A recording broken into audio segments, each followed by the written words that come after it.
So, welcome back to another episode of Inside Bloods, and today we are chatting all things cholesterol, the dreaded or the topical word of statins, which I can't wait for. And we've got the founder himself of GC Biosciences, Calum. How are we, mate? Yeah, good. So obviously, as you probably know, I founded GC Biosciences. I'm also a health consultant, and importantly, I'm a research scientist. And my research is actually specifically on cardiovascular sciences. So when we're talking about the cholesterol here, we're actually talking from a more of an evidence-based perspective rather than an anecdotal-based perspective.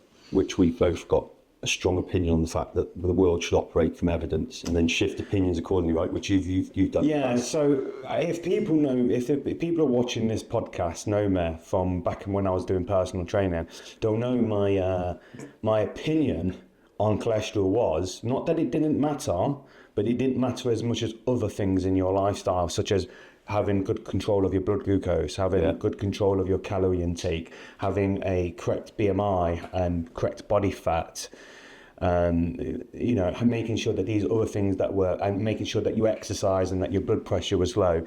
And I was saying that I think if I was saying this, and I was saying it very, very strongly, I was saying LDL cholesterol probably doesn't matter if you've got everything else in your life kind of in your favour. Which is a common thread, right? Certainly a lot of people are still saying this now. And when I say that I was saying this, you're talking about 2008.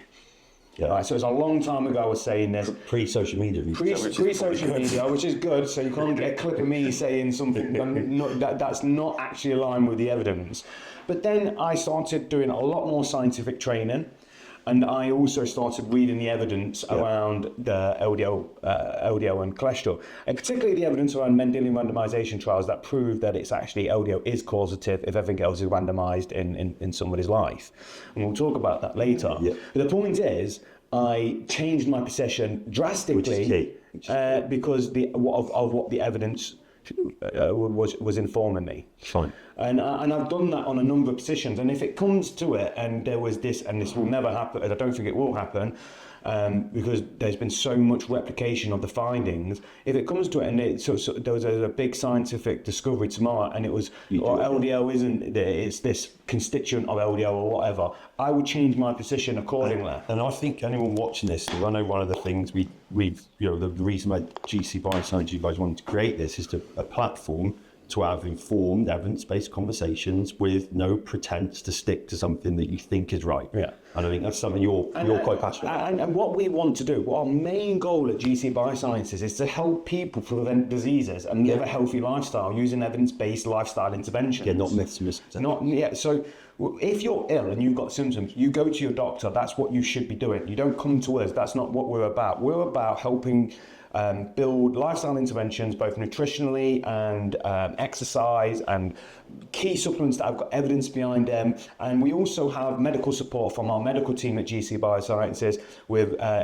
So if we do get, if one of our clients is taking a statin, for example, it's done under proper medical supervision. As is the other arms of our business, like testosterone replacement therapy. We're not just bodybuilders giving out testosterone replacement therapy to clients. We're doing it in a medically supervised way in accordance to the MHRA regulations, and we've got our CQC. Well, we'll be getting our CQC registration. And we've talked on previous, I think one of the first episodes when we did TRTs, you come in from a lot of this from experience as well, personally, about doing these things, the age now. We talked about. If you want to find the other podcasts we did in the early days, you can just jump onto the Inside Bloods and find that, because that's an interesting one. You are experiencing, living, breathing this stuff. Yeah, exactly. And we're reading all the evidence around everything that we implement, and because we're a team of scientists. We're not just Tom and Jerry down the pub, that's working a normal kind of average job. I don't mean that's even bad, but you'll see a lot of people. Someone out of the industry or the sector who's hearing, like you say, some hearsay, maybe a stupid real meme or something. Yeah, and most people are getting their information from social media. Yeah. So let's dive into it. Yeah. So cholesterol, I think we should, from your position, and this gives everyone watching this a basis to start from. In my arm, I've got these twinges. My biceps like firing like that. It's doing my head in. Cholesterol. So those are watching it in a I know in layman's terms is what we're looking for, but what is it? What does it do? What's its function?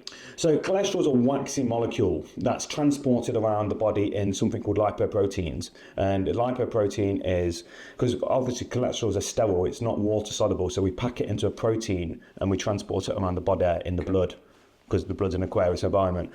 LDL and HDL. LDL is considered to be bad, and HDL is considered to be good in a general sense of the word, and that is kind of how it does track. Definitely are. Yeah, and that's how it tracks. And cholesterol, why we need it is a bit more of an involved subject. We do need it. It's a part of the membrane. It's got a number of different functions. But what we do know is that it causes atherosclerosis, which is a disease of the arteries. Okay. So when an LDL particle gets retained on the artery wall, the immune system will become activated. It will send macrophages to eat up that LDL particle. When the macrophage gets to a point where it can't get rid of the volume of LDL, it turns into something called a foam cell. Okay. And this foam cell is actually the starting process of atherosclerosis. And that's how we build plaque, which is it's the narrowing. That's a bit hyper, isn't it? Yeah, it's the narrowing of the arteries. And importantly, what we have is people believe that it's just the narrowing of the arteries, the progression of that plaque that causes coronary artery disease and leads to an eventual heart attack. In actual fact, most heart attacks are caused by burst plaques. So when you dislodge. Yeah, when you disrupt the artery wall, they can dislodge, but that causes something completely a bit different. That would be like a thrombotic event that can cause things like strokes. But what will happen is the artery lining will become compromised and it will lose its intrinsic clotting ability. Okay. It will lose the intrinsic clotting protection. So when the plaque bursts, your artery, the surrounding artery just clots the blood straight away. And then that goes, so even if you've got a 30% plaque and it bursts, it will go to 100% like that. Yeah, immediately. And that's the problem. That's what 60-70% I think of the heart attacks in the UK makes total sense because it just stopped. Yeah, and one of the really nice things about statins, particularly things like rosuvastatin, is they help harden vulnerable plaques, but thereby protecting that vulnerable plaque. Fine. And well, I think it's an interesting thing. You said the good thing about statins, because someone's sitting this side of the table, if I'm both taught it, I think it's a topical subject. We joked a little bit off camera about how important I think this will definitely cause some comments. So get your comments in, let's have a chat. Let's inform everyone. You've got the guy who knows exactly what he's talking about. So I think, should we jump on to probably myths about this stuff? Yes, and so I'd like to write we've both got I detailed notes on this in my notepad. Yeah. So I might refer to my notepad to read off statistics and then line up the myths. Yeah. And we'll go from there. And I've got that much written down here that it's just because it's fun. And I think the key thing for me being here is I could sit here and run away with this. We know both not. Yeah. I'm interested. This is going to be a bit longer than a normal podcast. Normally we're about 20 minutes, 25 minutes podcast. It might be a little longer. So shall we go? And there's one thing I'm going to say to everyone before. If you are in this, please drop it down below. So the aim here, as I said, is to make sure some of this information you guys possess and are really, I don't know, there's a real, I'm sitting inside with the business now, seeing an ambition to share it is literally, if we want a webinar Q&A, just drop this in, it'd be easiest for us to set up and we can get Calum and I, or even Dr. Rob on this sort of stuff, so you can answer live questions from what we've Absolutely, yeah. So please get involved in the comments. Yeah, absolutely. And the thing is look, when you're talking about, people want simple answers to complex questions. Yes, yeah. And science don't work like that. No. Science works under a lot of nuance. There's always, in my opinion, there's always nuance to every science question. Yeah. And if you have to apply that nuance to your answers to people. But people like simple answers to complex questions, and they'll always align their belief to the simple answers. Yeah. That's an existential need. That's an epistemic need. That's what it is. But it doesn't work like that. And science really does work on data. It's another thing that we're programmed as we're evolved to work on anecdotes. Yeah, the stories on the fire. Yeah. So that's what we evolved to do. But again, when we're looking at medical intervention, just doesn't line up. It doesn't work like that. You need solid data, and n equals 1. N means the number of people in one study. You can have n as 100,000, or you can have n equals 1. N equals 1 is not good for informing people about medical interventions. Good, agreed. Right, so because I'm really interested. So the first myth, cholesterol does not cause heart disease. This is massive. Unpack that one. Right, so when people say this, there's a condition called familial hypercholesterolaemia.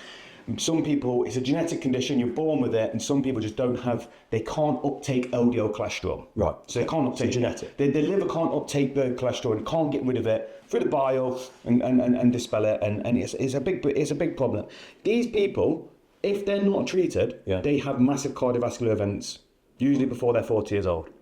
And just because of who they are, what they're. That's just because nothing to do with food. That's just bacon. That's completely randomised, right? You can have someone that lives really, really well with familial hypercholesterolaemia, like an athlete that trains and eats really, really well, and then you can have somebody on the other side of it that is, not eating very well, drives a lower. That accelerates it. Yeah, drinks beer every night. That will accelerate it, of course, but both will still have cardiovascular events solely because you randomised it. It's a natural randomisation. Okay. Right? You're randomising the people there. That is the basis of what Mendelian randomisation trials are about, which we're going to discuss. Yeah.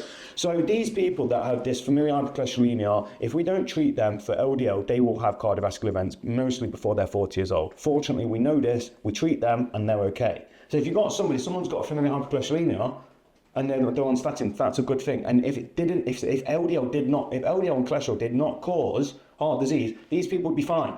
Yeah. So this subset, it's a really nice. So how do we know if that exists? Like, how would someone, they could just be walking around? What's the Well, the first thing is that the doctor would actually pick it up straight away with just a normal cholesterol test, because the levels would be that elevated. So fundamentally, if you haven't done a cholesterol test right now, these are some of the things you talk about in business. You just go and get tested. So you need to test you need to test. I think when you're doing cholesterol, when you're doing a simple test for checking your arterial health and all that kind of stuff, you need obviously cholesterol. I don't think you need ApoB unless you've got kind of cholesterol discordance between triglycerides and cholesterol. Then you probably do need ApoB, because LDL on its own is informative enough. But I do think every one person should do an LPL test, a lipoprotein A test, which is something that makes your cholesterol a little bit more sticker. Right. And it's another genetic issue. These people will have, if they've got an excessive amount of a lipoprotein A, these people will tend to have more cardiovascular events as well.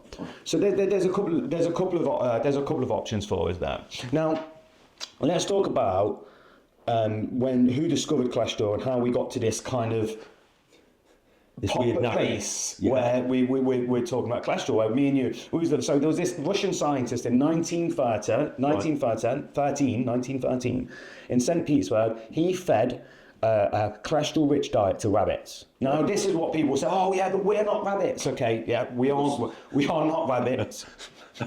It's still a good animal model. This is really, really important, Dave. So this guy found that basically if he fed cholesterol-rich diet to rabbits, then he could reproduce the plaque, the same type of plaques that he was seeing in humans. Yep. So it was a similar plaque. Now, medical science didn't advance very quickly then, so you have to skip forward to just after World War II. Right. And then you get the population studies, something we call the epidemiology era. Right. So in late 1940s and 50s, we then did some population studies, most famously the Framingham Heart Study, which was the first study with a lot of people involved, the first study that showed that LDL, independent of blood pressure and smoking, can predict cardiovascular events.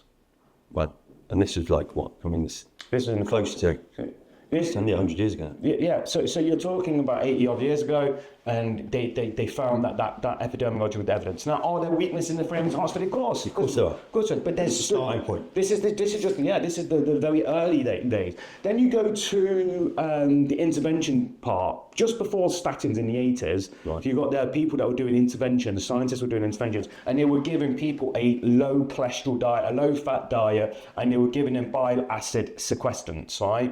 And that was naturally low in LDL. And and people that stuck to them trials, they had, I think it was a 19% decrease in coronary artery disease. Fine. Just from diet. And this was the 80s then, because This was just before the 80s. This was in the 70s. Look what happened in the 80s, and this is correlation, but the myth I've probably perpetuate, wrongly or not, is the whole piece that Big Pharma demonised cholesterol. Right, okay, I'm looking forward to the Big Pharma discussion. We've got that as another myth, and we're staying on track here. So obviously you had the intervention trials, and then statins came out. The simvastatin, the Scandinavian simvastatin study came out in the 80s. I think it was the late 80s it came out, and that was groundbreaking because it showed that you could reduce, with the use of statins, you could reduce coronary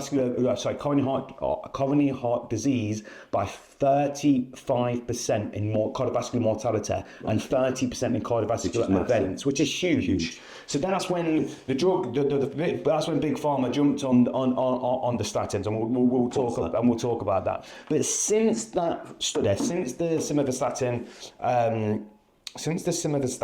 study in the 80s, when we got statins, every major trial that's been done, the cholesterol treatment trialists, every major trial, the Cochrane analysis, every major one has mostly reported that LDL, lowering LDL, reduces the risk of cardiovascular events.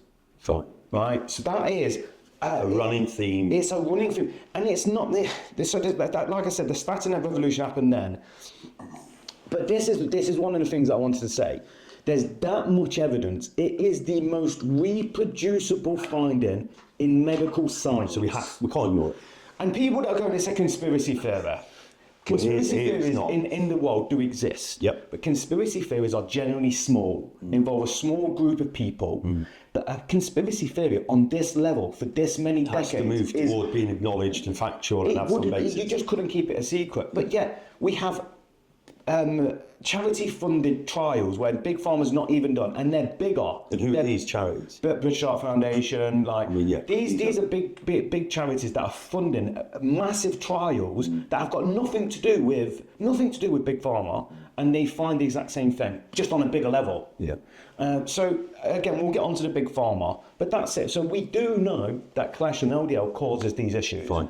Right, and this leads us on to our next myth. Which is something that the cholesterol deniers, the statin deniers that give off factoids as if they're in the know would always say. And it's a really good one. I'm looking forward to talking about it. Myth 2 then, so let's crack into it. So there's no causal evidence that shows LDL causes CVD in humans. Right, so in every single epidemiological model, not every single one, but the majority of epidemiological data shows that LDL causes cardiovascular events. So we've got a massive amount of data on it. Not only that, we also have every animal model proving it. Right. So we've got the epidemiological data, we've got the animal data, and then you'll have some uninformed person online state, okay, well, we still don't have causal evidence. Okay, well, you tell me the ethics board that are going to allow us to feed a bunch of humans without a bunch of humans get a cholesterol-rich diet, knowing that it's a very, very strong hypothesis, and then take another bunch of humans and say, you just eat what you want as the control group, and then take another bunch of humans and say, you eat a low-fat, low-cholesterol diet, and then you guys, you can eat a carnivore diet, you can eat what you like, in terms of just eat that flipping fat. There is not one ethics board nowadays that would actually approve that study, and if you want that to happen, then there's something wrong with your own morality and ethics, because it does. If you've got all this data, and you're ignoring it because your own confirmation bias and cognitive dissonance is making you ignore that, then you should definitely not be a part of that. And you shouldn't be flipping perpetuating online. Right. So quickly as well, what we'll do with this as well, because there's a load of information, so I'm conscious as well. We'll make sure the team are putting all the links to some of these reference points. So I think there's loads. So I mean, I think it's very easy to do. So that's one. That's the common claim. But then we actually do have causal evidence data. We actually have it. It's called the Mendelian randomisation trials. Okay. Right. When was this done? These were done after. Well, the really good ones came out post 2012, I think. Right. And Mendelian randomisation trials is where you inherit genes randomly from your parents, and some of them genes might confer a benefit to you, and one of them benefits might be you just produce lower LDL than other people. Right?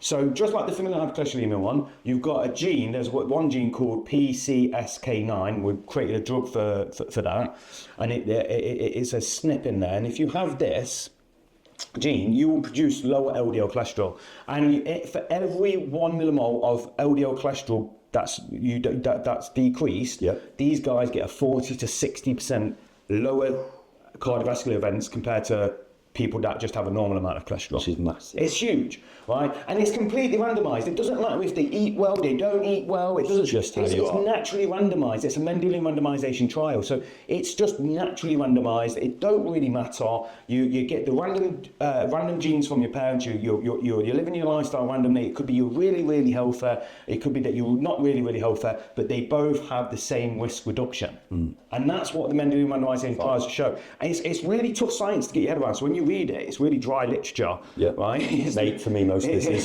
shocking. It's very, very dry literature, but it really does show the evidence, and it was really quite concrete at that point. And this is, I suppose, this is for anyone watching this. This is me, and I've been looking forward to this for ages. You know that is because I wouldn't read the literature. You know, fundamentally, just not a massive reader. So I think half of this, and I probably was part of the problem at one point. We've talked about that. So to have an outlet like this, and there's going to be more of these. So just if you know friends and stuff, go subscribe, share this with your pals, because this is where we bridge the gap between people that aren't as interested and generally passionate.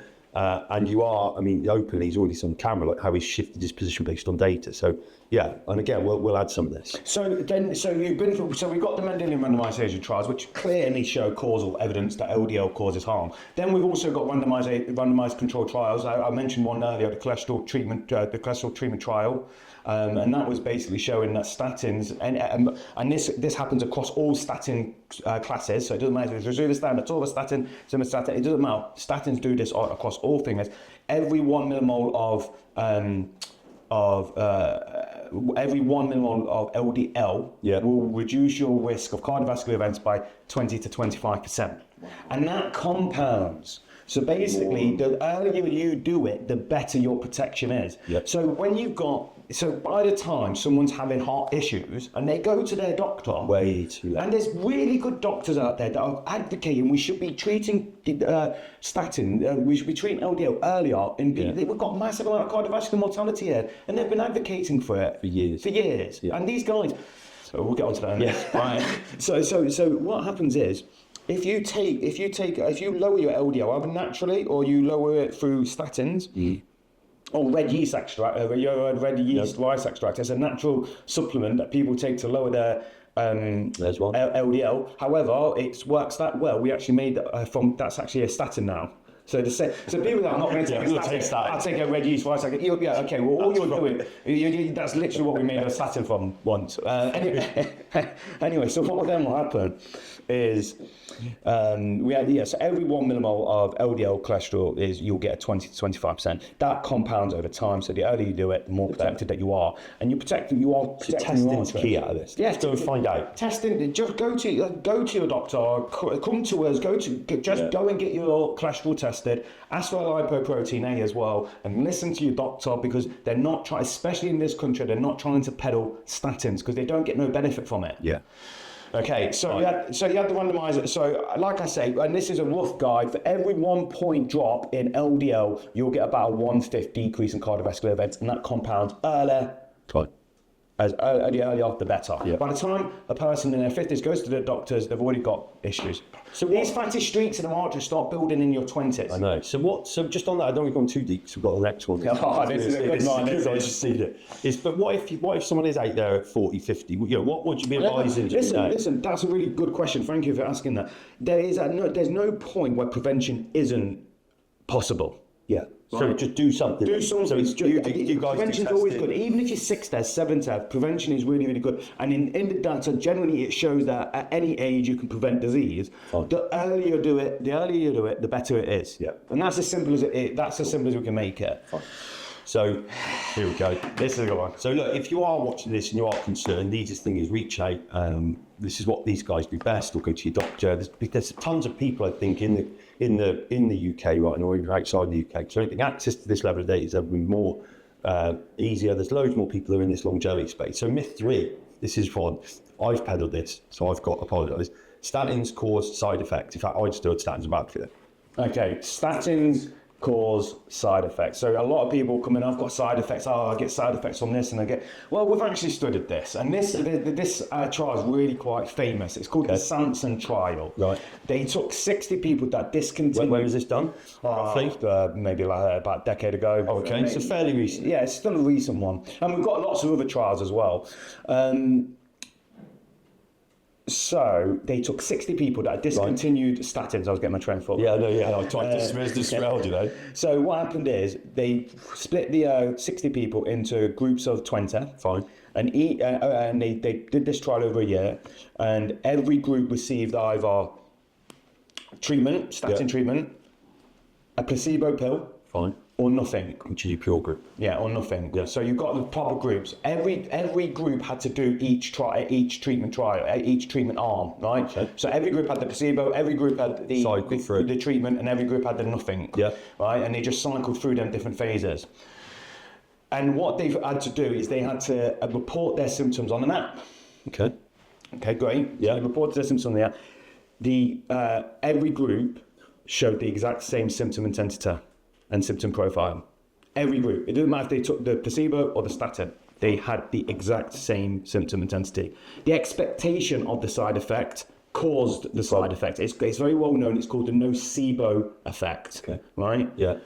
So your brain is that powerful that it can... Is that because of the level of data surrounding the topic then, or what's... No, because people expect side effects. It's been perpetuated that statins cause side effects. So I'm going to take this statin, and then you're analysing your body, and you're subconsciously analysing your body. I don't know. You might obviously tell yourself it generally will happen, right? It's quite a powerful thing. Fine, okay. I could program it. I could say this. It's not true, but I'm going to say, well, I think people do that a week, because they're allowing this little pill to take to cause them side effects. It's not true. Yeah. It's a nocebo effect. That's going to get cut. I could literally say, people that get this nocebo effect, they're weak. They've got weak minds. Yeah. And then that would maybe override that, and then they wouldn't feel this nocebo effect. But it's not true. That's not true. It's just, but that's what you get. That's what you get online. That's the narrative we've got to change. That's what you get online. The bullshit that's perpetuated. Yeah, massively. Yeah, it's massive. So then we've also got blind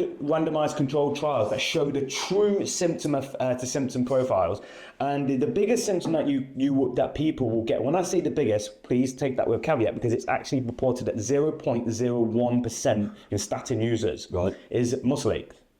Okay. It's 0.01%. It's barely noticeable. What about blood pressure? I mean, that's a big zero. It's starting to reduce your blood pressure. No, blood pressure is really important, but that is a whole new topic. We've got to stay aligned here. Right. This is because blood pressure is really, really important. And other than smoking, I think it's maybe the number one risk factor. So elevated blood pressure causing stress, sheer stress and problems on the artery walls. It's just because those that don't know, since you just manage, you are literally, it's like a car hose. And it's one of the easiest things to monitor. And I mean, I've got to admit, I've had them for years in my desk. It's let's stay on track. So the actual true effect is 0.01% of people will have muscle aches. And we've got good randomised controlled trials that have been blinded that show that. There's also, to be fair and to, but there's also something called rhabdomyolysis, which is breakdown of muscle, and that happens in about 0.1% of people. So it's a tiny amount. It's the biggest problem. Is technically 1 in 100,000. Fine. Myth 3 done. Myth 4. Every cell needs cholesterol. And again, this is another factoid that is circulated amongst cholesterol and statin deniers that try and fob it off as, we need cholesterol. Of course you need cholesterol. You need cholesterol as an integral part of your cells. Is it a fundamental? I'm going to diet to build hormones or testosterone? It's fundamental for many key processes, right? So what happens is when we take a statin, you take it by mouth. Yeah. It goes straight to it basically goes to the liver. That's called something we call first pass. Okay. Right, it's the first pass, and what that's doing is it's locally reducing synthesis in the liver. That's where about 70% of its effect will be realised. Right. So what you're doing is you're preventing the liver through reducing something called HMG reductase, which is the enzyme that produces both cholesterol and coenzyme Q10, and this statin stops that, and the 70% of the effect is realised there. Every cell in the body, though, can independently synthesize its own cholesterol. Right. Wow. That's what happens, and there is a slight effect on the cells in there is a slight effect, but it's not massive, and you still function. There's probably worse things going on, right? Oh yeah, exactly. It hurts. Yeah, so this is what makes me laugh. People that deny statins, I know that they do. Is that the smoking? I'm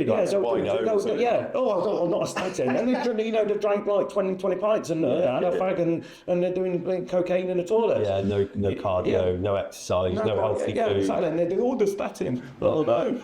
It's basically it's just not. It's absolute nonsense. And so what you've got is every cell in the human body is capable of producing and produces its own cholesterol. It's barely touched by a statin. It would be, if you went really high on the statins, you'd have a little bit more of an effect. But it's mostly reducing synthesis in the cholesterol synthesis in the liver, and that's how you reduce cholesterol within the blood. And that's it.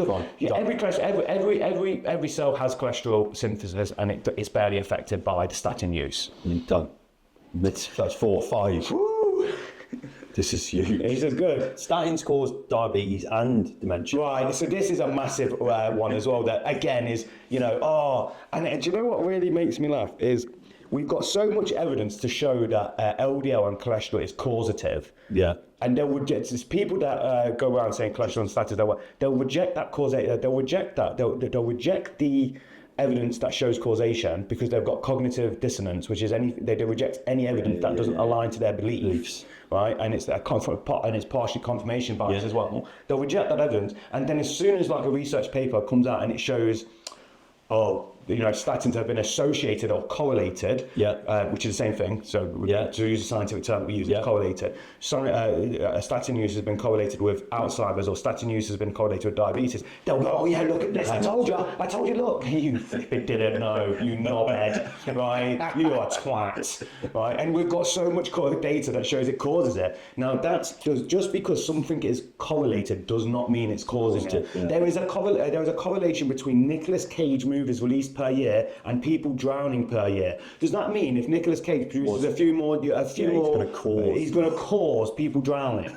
No, it's not. What's actually happening with, I'll talk about dementia first. What's actually happening with dementia is we prevent cardiovascular disease and we prevent mortality through cardiovascular disease. Yeah. So people live a little bit longer, and eventually something else will come and get you. But isn't like chucking the thing here, because diabetes and dementia, Alzheimer's is close to my heart, and we do a lot with the Diabetes Safety Organisation. But isn't like Alzheimer's dementia should be called diabetes type 3? Which is, no, that's actually there's a mechanism to say that Alzheimer's is.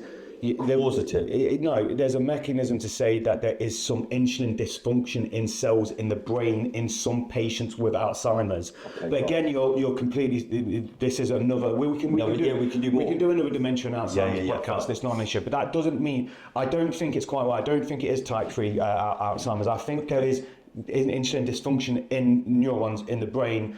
And that's why some people have proposed that it is like a type 3 diabetes, right. But it's not as clear as that. Right. So when it comes to Alzheimer's and dementia, what happens is you make the person live longer, and eventually they'll get Alzheimer's and dementia, and then someone will go, well, what's this, the use of, will go, how many people are using statins, how many people are getting Alzheimer's? They'll compare them group and there'll be a correlation. Yeah, but it doesn't mean that statins cause it. It's because people, it's called competing interest. Something else is going to come and get you eventually. Yeah, okay. Right? And then we'll go on to diabetes. Diabetes, there is an increased risk of diabetes with statin use. It's about 9% of people, but this is the caveat to that. And like I said, there's always nuance in science. Yeah. 9%, them people that get diabetes were already on their way to diabetes. Anyway, they're not living because of their lifestyle. Yeah, they're not living healthy lifestyle. So they've got bad cholesterol, and they've got. So does statins cause diabetes, or is it the effect of a diet that they've been adhering to? Far more variables. Yeah. So yes, there is 9% of statin users will go on to become diabetic, and then okay, cool. That's the correlation. But is it causative? We don't know. Yeah, it's more about lifestyle, in my opinion. And then we know. Yeah, and then there's another thing that we'll talk about, another little myth, a bonus myth here. It's called reverse causality. Right. So normally A causes B. This is where B causes A. Makes sense. That's reverse. Yeah. It's similar. A causes B. Yeah. LDL causes cardiovascular disease. Yeah. This is where it's different. So people will come and say, and this is quite well known, people that are over 65 years old, when they have lower cholesterol and lower LDL, have a higher mortality. Because they're old. Because they've got diseases that are causing their cholesterol level to be lower, and that disease eventually takes them out. It's called reverse causality, and it's the exception that proves the rule. Yeah. And these people that don't even, they've never even, the amount of people I've had this conversation with, they don't even know what reverse causality is. They've never even heard the term. They're going on. They've never even heard the term, and yet they're still going around saying statins and cholesterol don't cause heart disease. Or low blood pressure. Right, next one. Right, myth 6. And Okay, we're getting there, guys. We're getting there. This is a big one. So Big Pharma funds the statin study, so the evidence is stacked in their favour. This is huge. I mean, I'm probably been on the end of believing some of this. Okay, so I need more water because I'm talking so much, guys. Right. So what we have here is Big Pharma comes in, and what it does do is, yes, of course, it funds some of the trials, especially initially. Yep. And that's what you would want. Yep. They're not there to, not make money. But we'll get on to that. That's the end part of this conversation. I want Big Pharma to go, right, what disease can we make the most money out of? Because they're going to do their best to treat and come up with effective treatments to manage it. So they initially fund it, yes. But then, especially in Western democracies that are not based on private insurance systems, like, say, the USA. Yeah, like the USA does. Right? It's like this country. We've had the trials that actually show this, that are really, really effective trials with big, big numbers, are actually all funded or mostly funded through charities like the British Heart Foundation. Yeah. So the actual most effective evidence is actually funded solely through charities, not through Big Pharma. And then the findings are the same. Yeah. So if they correlate together, and this, already, if you were a big believer of it, you're now given evidence again to say, listen, there's people on the other side of the fence that aren't nothing to do with pharma, big charities, being British Heart Foundation, Juice Box. Right, and this is another thing. We have a free of healthcare system, free of use healthcare system, right? Funded by the taxpayer, right? So it's free when you go to see a doctor. I've got this problem, right? And that's completely free of use, but it's funded by the taxpayer, which is accountable.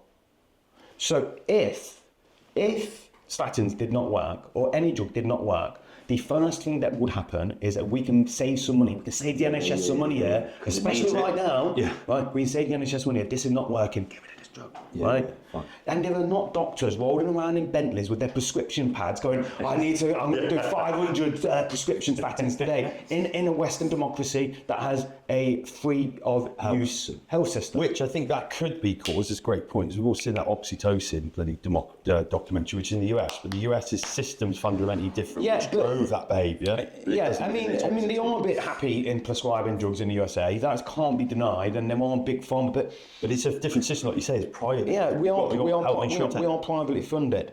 I just wanted to switch on to more about kind of like our doctors. Our doctors are genuinely.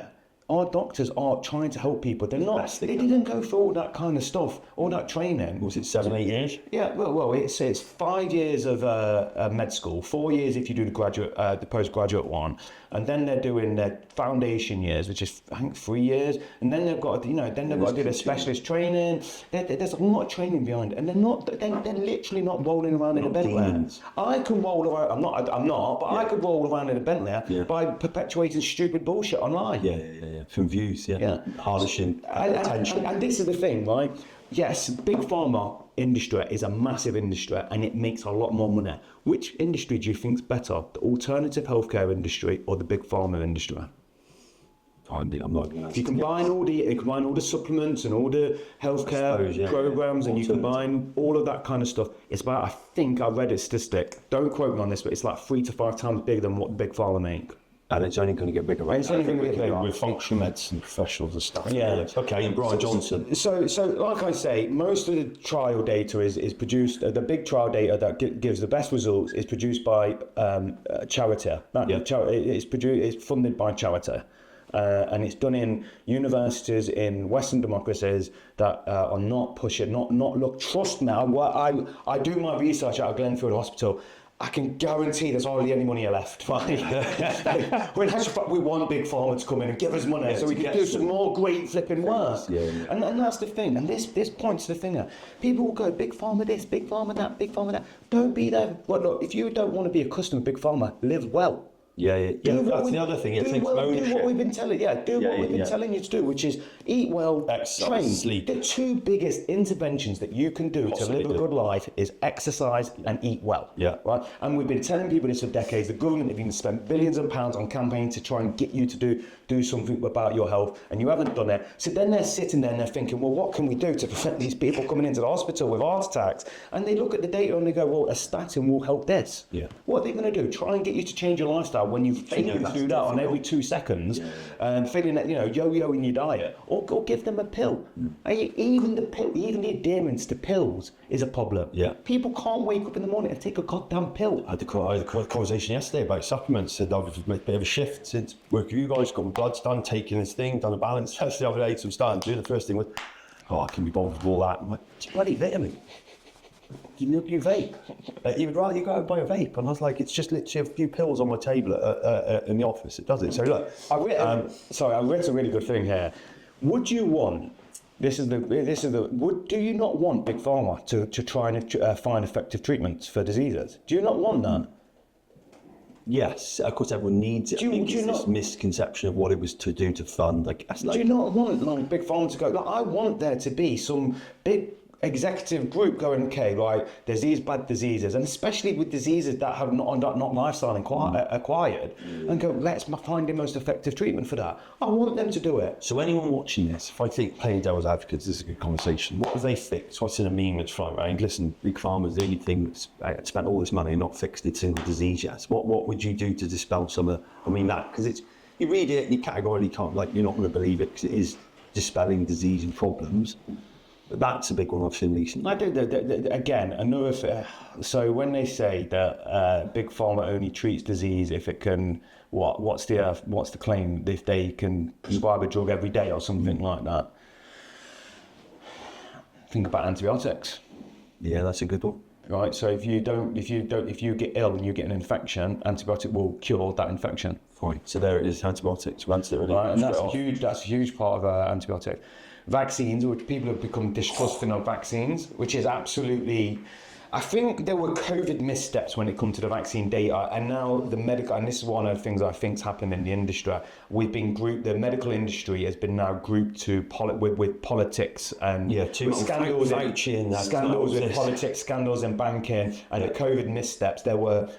It was badly handled. But I can tell you now, the RNA vaccine technology is going to be so effective. They've got so much good trials going out right now. Where I was reading a trial the other day that it's not even ready to go into proper human trials. But what happens with the heart is that you can get fibrosis on the heart. It's basically scar tissue, and them cells are scarred. That's it. You can't reverse that. They've developed an RNA kind of technology that can go in and change themselves and make them healthy again. And that is a big thing for heart failure treatment. And there are other vaccines that come in that will help cure cancer. They will help cure. They might be able to cure dementia with it. And the same people that I literally had this the other day where someone was taking an RNA inhibitor thing for treating their LDL cholesterol, yet they wouldn't take the vaccine. These people that are denying the vaccine, which is I'm not advocating for the vaccine. What I'm saying is they'll deny the vaccine, but eventually if they get cancer, Alzheimer's, this, that, and the other, and that technology is there for a vaccine which is based on the same technology that will help, are they going to take it? Yeah. So that's the key thing here. I don't think people really understand, and not just that. So the supplement, this is another good thing. If you compare it with the supplement industry is it has good regulations in effect, good manufacturing procedures in it, but it's policed poorly. I'd agree. Yeah, cancer level, it's experiencing it. Yeah, it's policed very poorly. There were that many regulations and safeguards set up by the government and agencies. It just means that it's very, very hard to produce a drug, and pharmaceutical companies go through billions of pounds of drug discovery trials and never ever produce a drug. So listen, that brings on nicely, mate. And then we're wrap this up.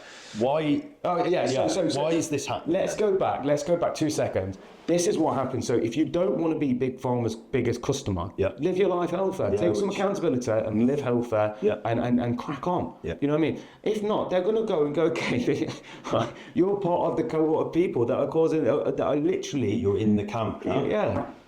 So right, why is this happening?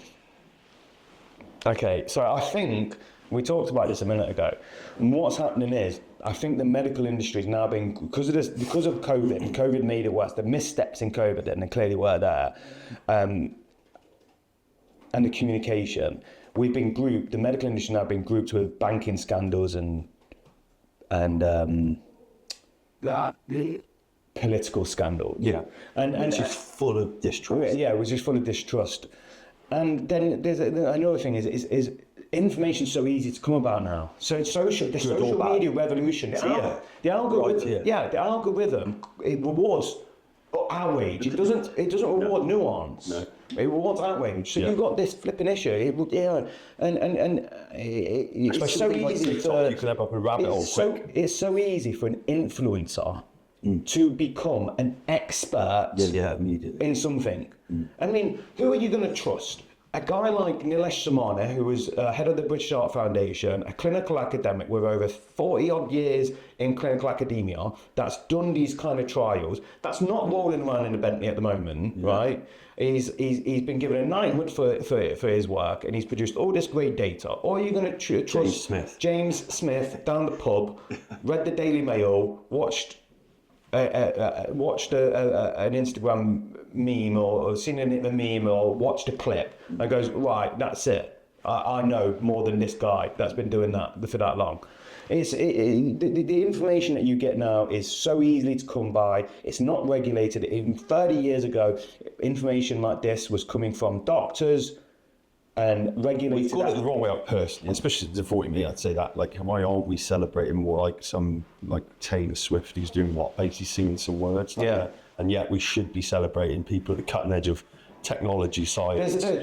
There's a really interesting paper called the Kardashian Index, where they basically showed that people listen more to the Kardashians than they do the scientists. Yeah, 100%. Which I just think is weird. And who makes more money, the Kardashians or the scientists? Yeah, exactly. Again, and you should know. I saw a thing the other day. Was it a couple of million for a post? What the? But then you look at what we're doing. I think it's a bigger thing. Is we're rewarding attention.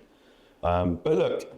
So I did write this. What would be the finishing? I think this kind of conspiratorial thinking comes from three different things. And I wrote this down. I am going to... Which you alluded to some at the beginning. Yeah. So you've got this kind of epistemic need. Yeah. Right? So when this conspiratorial-like thinking comes when three things are triggered. People want simple answers to complex questions. And this is huge. Anything that answers the question simply that they can get their head around. They're like, my name. They're like, I believe that. Yep. Right?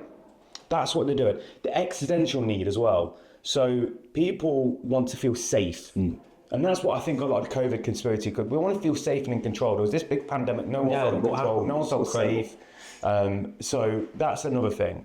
And then they also want to feel as part of an enlightened minority, that they know something that you don't know, and they want to be able to tell you that. And I think when them three things are triggered, it's powerful. And when it's perpetuated on social media so quickly, so easy. Yeah. The thing is it's a complex place to be, but this is why we're doing the stuff with yourself. The long and short end of it is LDL causes heart disease. Yep. Dropping your LDL absolutely protects you. And and the earlier you do it, the better it is. Fine. And if you don't want to become Big Pharma's biggest client, live your life well. Yeah, fine. And there's tons of evidence around the GC Biosciences mantra, which you founded and Dr. Rob is pushing. So, look, I think that's a great way to summarise this. Like I say, for people watching, to get some questions in. I know you are super passionate about this. We're looking forward to this for a week and a half. I think there's some Q&A, there's probably webinars, we can start going live. Go find the business on all social media channels. We're a big push at the moment to try and do this. What you will see from the guys, weekly episodes or monthly episodes on big topics. If you've got ideas and topics, chuck them in. You'll see stuff that's coming out of Calum's work weekly. He's in the lab non-stop at the moment, so there's loads of stuff going on there.